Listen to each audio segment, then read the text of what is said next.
Estado registra 90 mortes por Covid-19. Fila de UTI chegava a 10 pacientes na manhã de hoje. Campanha arrecada doações para marisqueiras afetadas pela pandemia em Rio do Fogo. Morre no Rio de Janeiro artista plástico potiguar Abraham Palatinic. Hoje é segunda-feira, 11 de maio de 2020. O TV Notícias está no ar.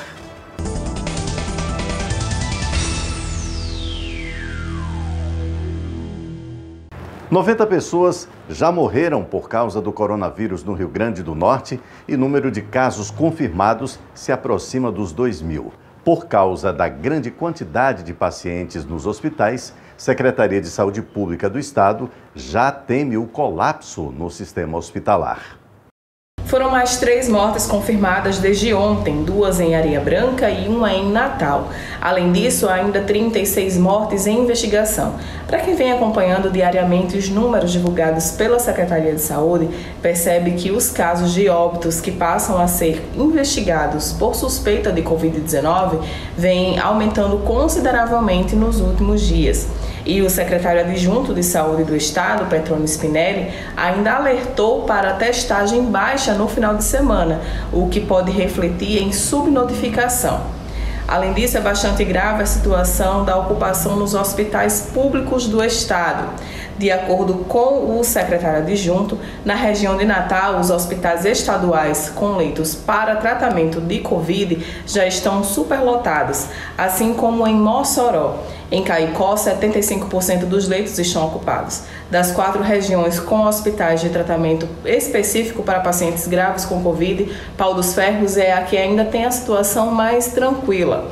E para se ter uma ideia, até hoje pela manhã havia 32 pedidos de internação feitas pelas UPAs ou hospitais municipais. Desses pedidos, 2 pacientes estavam classificados como prioridade imediata de UTI. Ainda de acordo com o secretário adjunto, o cenário já preocupa para um possível colapso.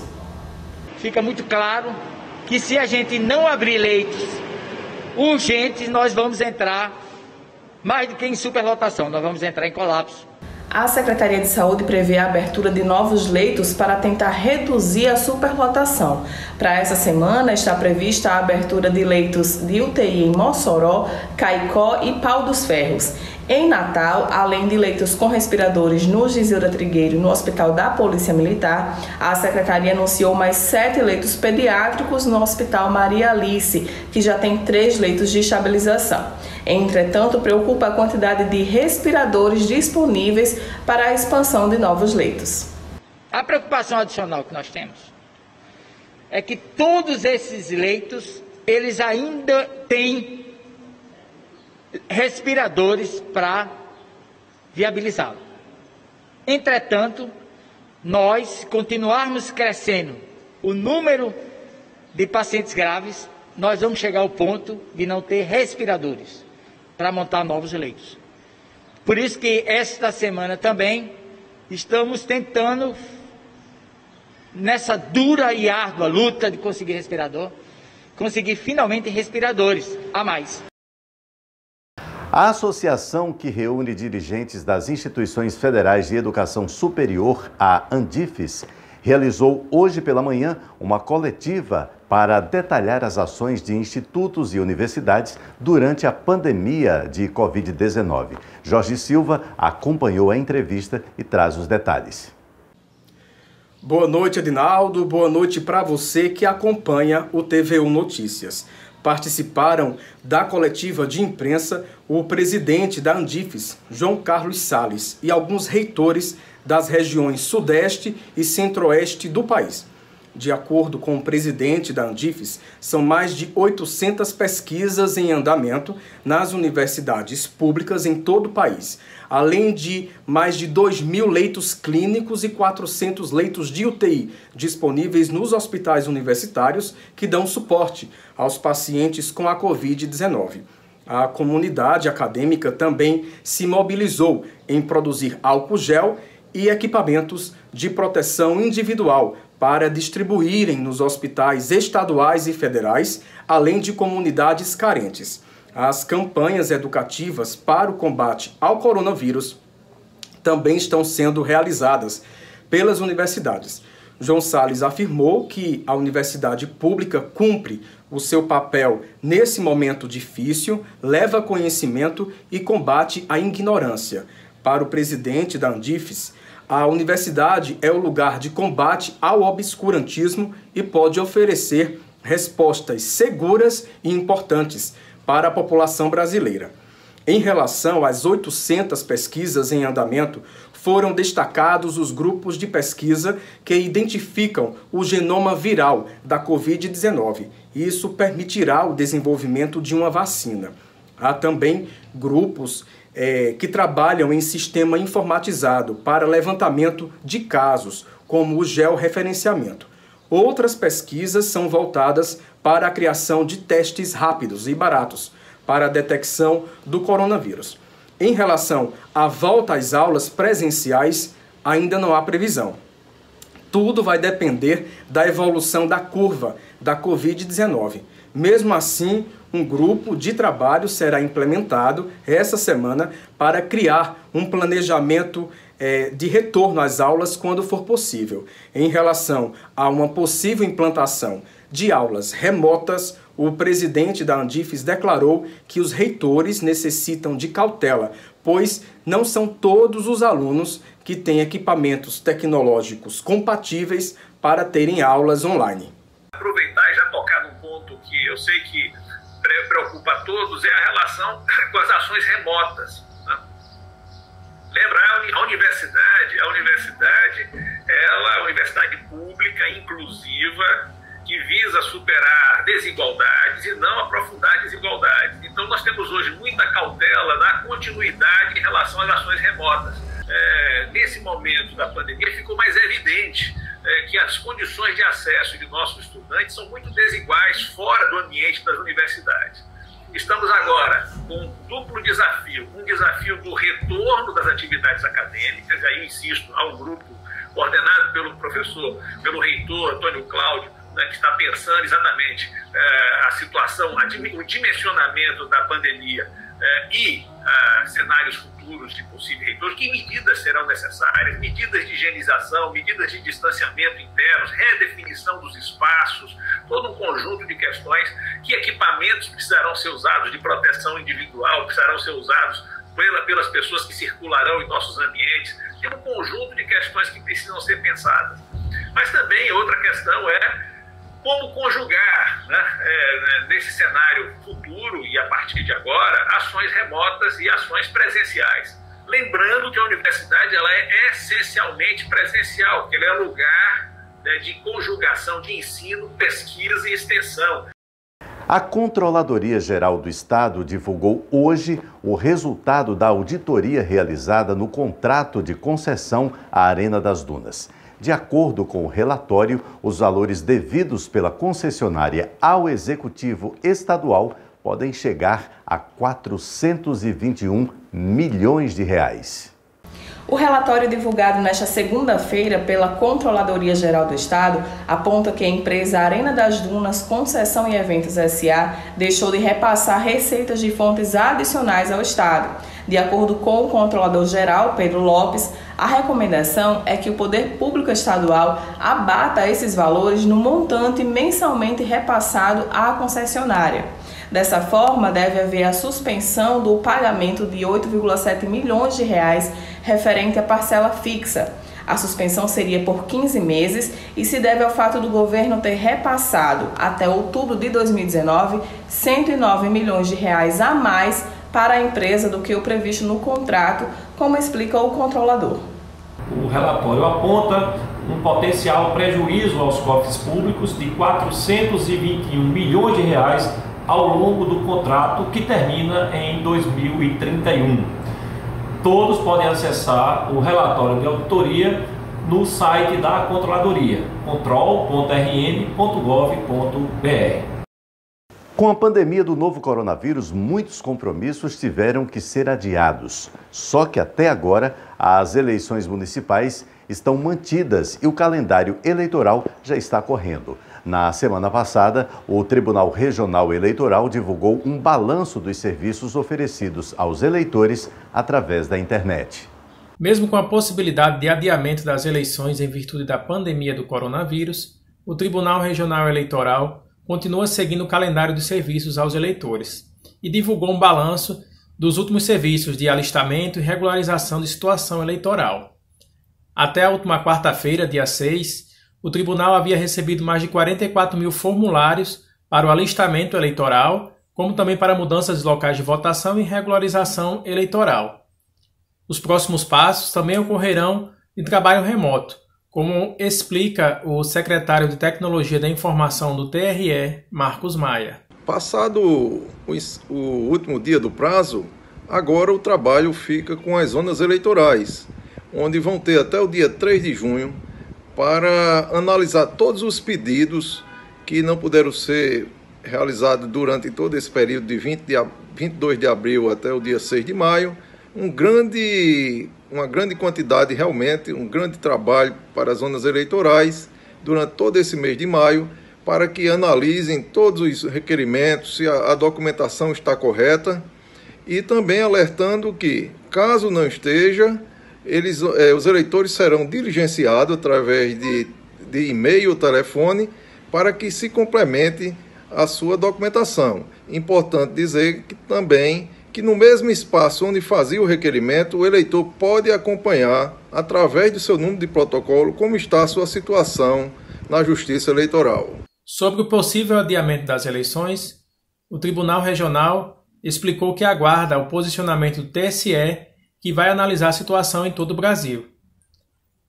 O cientista político Antônio Spinelli, professor da UFRN, analisou esse cenário e quais seriam as soluções para que as eleições não deixem de ser realizadas. A possibilidade de não haver eleições esse ano é uma péssima notícia para a democracia brasileira. Mas não creio que as dificuldades sejam intransponíveis. No que diz respeito à propaganda eleitoral e aos debates eleitorais, não há grandes problemas.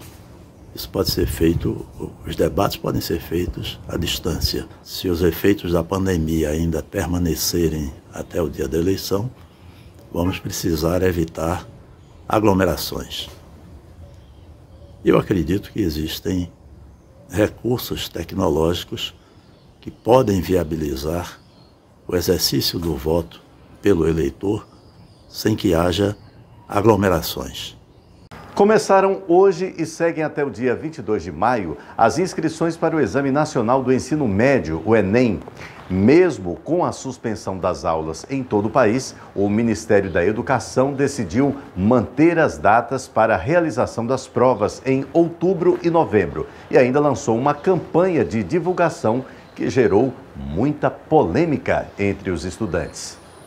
O vídeo produzido pelo MEC tem o lema "A vida não pode parar" e inicialmente tenta convencer a população que um possível adiamento do exame por conta da pandemia da Covid-19 poderia prejudicar toda uma geração de profissionais.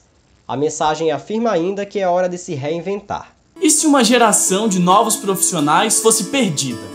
Médicos, enfermeiros, engenheiros, professores. Seria o melhor para o nosso país? A vida não pode parar, é preciso ir à luta, se reinventar, superar. Em tom otimista, a propaganda segue mostrando jovens em quartos equipados com computadores e materiais de estudo, pedindo que os candidatos utilizem o que for necessário para se prepararem de casa para o exame. Estude! De qualquer lugar, de diferentes formas, pelos livros, internet, com a ajuda à distância dos professores. A propaganda gerou críticas e inspirou sátiras na internet, como essa que já conta com mais de 166 mil curtidas e 55 mil compartilhamentos em uma rede social. É por isso que eu quero fazer o Enem este ano, para entrar numa universidade. Afinal, todo mundo tem uma internet como a minha e faz cursinho online. Você que lute! Eu quero mais é que se exploda. Estuda aí como você conseguir. A secretária-geral da União Estadual dos Estudantes, Brisa Brat, aponta que o MEC desconsiderou as diferenças de acesso à informação entre os estudantes quando decidiu manter as datas do exame. A propaganda divulgada pelo MEC defendendo a manutenção do cronograma do Enem é um verdadeiro absurdo. Desconsidera as diferentes realidades sociais do nosso país, um país super marcado pela desigualdade, onde 30% dos estudantes não têm acesso à internet em casa. Acessavam a internet, computadores nas escolas, nas bibliotecas públicas, nas universidades que estão fechadas agora por causa da pandemia. Muitas das escolas particulares estão mantendo os seus calendários acadêmicos com ensino à distância. Já as escolas públicas suspenderam, algumas nem começaram o calendário acadêmico porque estavam em greve antes. Como que a gente pode cobrar os mesmos resultados se a gente não está dando as mesmas oportunidades? E o Estado não pode jogar, o governo não pode jogar essa responsabilidade para cima do aluno individualmente. Essa é uma responsabilidade da política, da gestão, do governo federal. Segundo o professor e advogado Danilo Lima, adiar o exame é uma medida necessária por 3 motivos. Primeiro, porque acredito que estamos vivenciando um cenário de profundas incertezas com a pandemia, com a necessidade do isolamento social, e não dá para se manter um calendário que foi pensado em um cenário de, digamos, certa normalidade. Segundo, porque de acordo com levantamentos feitos pelo IBGE, a estimativa é que 1 a cada 4 brasileiros não tem acesso à internet em seus domicílios, ou seja, as escolas públicas, especialmente, que suspenderam os seus calendários letivos, não estão tendo condições de manterem as aulas na modalidade remota. Os alunos não têm tido acesso. Outro ponto bastante interessante de ser dito é que muitas pessoas não têm condições de estudarem em casa. Por quê? Porque moram com muitas pessoas, são famílias numerosas, e os espaços públicos de estudo, como as bibliotecas, elas se encontram fechadas. Então você aprofunda a desigualdade social quando você mantém um calendário de realização de uma prova tão importante como é o Enem dentro desse cenário, né, de extrema anormalidade e de extremas incertezas. No dia 17 de abril, a Justiça Federal do Estado de São Paulo determinou o adiamento do Enem, atendendo a uma solicitação da Defensoria Pública da União. Na decisão, a Justiça pediu que o calendário do exame fosse adequado à realidade do ano letivo no país, que está prejudicado devido à pandemia de Covid-19. No dia seguinte à decisão, o ministro da Educação, Abraham Weintraub, anunciou que o MEC recorreria da sentença e que o exame seria mantido. Nós conversamos com o secretário de Educação do Rio Grande do Norte, Getúlio Marques, que afirmou que a manutenção da data do exame é uma irresponsabilidade. Vai prejudicar e muito os alunos de escola pública. Esses alunos não têm hoje a estrutura em casa, a estrutura pessoal. Muitos estão em situação de vulnerabilidade e aí vai ser uma disputa injusta. Os alunos de escolas públicas que não têm acesso a esses meios, numa disputa com alunos de escolas privadas. E os alunos de escolas privadas também merecem, até porque eles estão estudando. Mas nesse momento é insensibilidade, e não só insensibilidade, irresponsabilidade, no momento desta pandemia, dizer que não muda a data do Enem em prejuízo de todos os alunos de escola pública. Em Rio do Fogo, marisqueiras que dependem da venda de peixes e mariscos lutam para sobreviver e manter as famílias em meio à pandemia da Covid-19.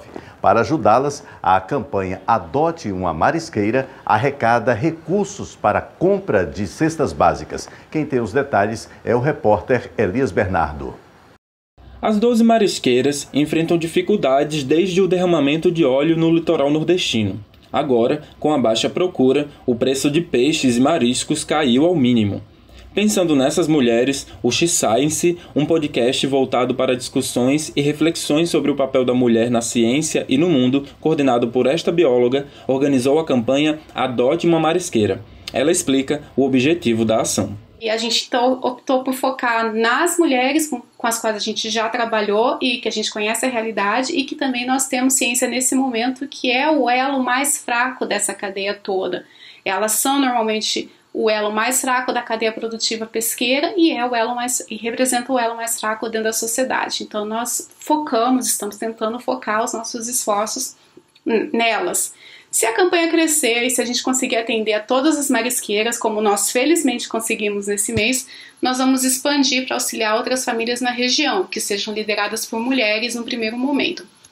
Você pode ajudar uma dessas marisqueiras durante o período da pandemia, depositando o valor de R$100 ou um valor abaixo a partir de R$10 para a compra de cestas básicas. É preciso também preencher um formulário de cadastro que está disponível no Instagram do X-Science. O arroba é o xscience.podcast. Lá você também vai encontrar todas as informações sobre a campanha e a conta para os depósitos em dinheiro. Elias Bernardo, para o TVU Notícias. E com o mundo parado há alguns meses, talvez fique mais fácil de entender o pensamento de Zenão, segundo quem a gente nunca consegue chegar a lugar nenhum. Quem explica é Pablo Capistrano, no 10º episódio da série Descomplica a Filosofia.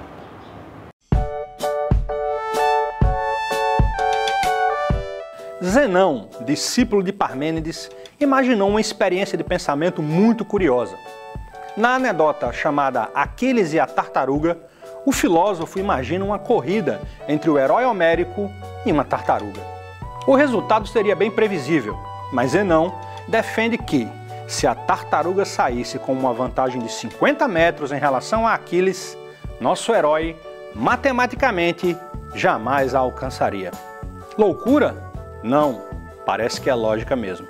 A ideia é que, se uma distância x divide um corpo A de um corpo B, e o corpo A, após certo tempo, avançou até metade do caminho, ainda faltará 50% da distância para que A encoste em B. Se A, alguns segundos depois, avançou até metade desses 50% que faltavam, ainda vai faltar mais 50% da metade que sobrou. E isso vai continuar assim, para sempre. Na verdade, de acordo com Zenão, sempre vai faltar uma metade para se chegar a algum lugar. Ou seja, do ponto de vista de uma lógica estritamente matemática, a gente nunca chega a lugar nenhum. Na verdade, o que o discípulo de Parmênides tentou demonstrar com sua experiência mental era que, a despeito de sentirmos que estamos nos movendo, do ponto de vista estritamente racional, nada acontece. No fim das contas, Zenão transformou em experiência matemática aquilo que Parmênides havia descrito através de um poema. Experiências de pensamento deste tipo estão espalhadas por toda a história da filosofia e servem como forma de elucidar as ideias dos filósofos e reforçar seus argumentos. Uma das mais famosas experiências de pensamento dos dias atuais é a do cérebro numa cuba, de Hilary Putnam, que deu o mote para as irmãs Wachowski escreverem um roteiro da trilogia Matrix. A filosofia, mesmo assim, transita entre a matemática e a literatura, tecendo uma ponte entre esses dois mundos. E eu, nascido e criado no setor 2 da UFRN, que entrei para o mundo da filosofia pelo lado da literatura, demorei um bocado para poder entender o sentido psicológico dessa história. A ideia de que, por mais que a gente pareça se mover em direção a nossos objetivos, sempre falta uma metade para a gente atingir a meta. Além do mais, não adianta pressa, porque a corrida da vida sempre termina incompleta.